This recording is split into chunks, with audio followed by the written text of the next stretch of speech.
Si, mais j'ai une question de Christiane dans l'Ardèche, Jean-Luc Mélenchon. Pourquoi rester chez les francs-maçons si ce n'est pour des voix? Pour moi, un franc-maçon, c'est du copinage. Il ne travaille jamais pour le bien de tous, mais pour le bien de ses semblables, ceux dont il a besoin ou qui les dominent, et enfin pour lui, en excluant la moitié de la société.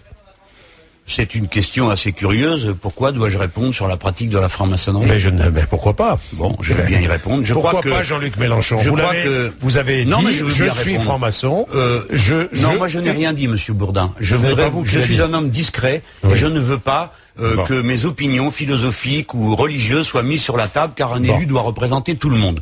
Maintenant, la question qui est posée sur la franc-maçonnerie, mais je ne veux pas parler de mes convictions philosophiques ou religieuses personnelles. Un jour, vous me demanderez si je suis stoïcien. Ceux qui nous écoutent n'ont pas les instruments. Pourquoi ne pas le dire? Mais attendez, mais je n'ai pas de... Pourquoi? Vous êtes juif, vous, Monsieur Bourdin? Non. Bon, eh ben, vous voyez le côté odieux de ma question. De quel droit vais-je vous demander votre religion, Monsieur Bourdin?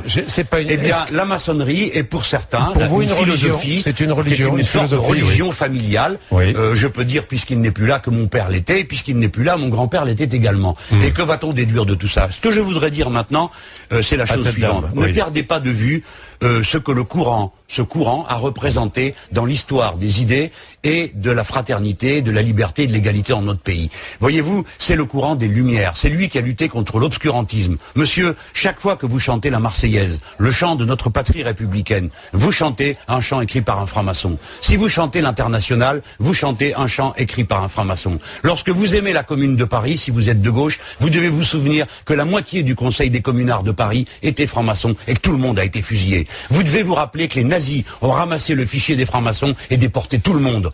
Et vous devez vous souvenir que ces gens ont tout au long de l'histoire pâti pour leurs idées. Alors, qu'il y ait des faiblesses humaines, il y a dans tout groupe humain des faiblesses humaines. Certaines sont hautement condamnables. Mais cela ne justifie pas qu'on en parle de manière aussi injurieuse ou que l'on aille faire de l'inquisition pour savoir qui est quoi. Respectons-nous les uns et les autres en respectant la vie privée de chacun d'entre nous. Je suis un homme qui a une activité publique, mais je suis un homme privé.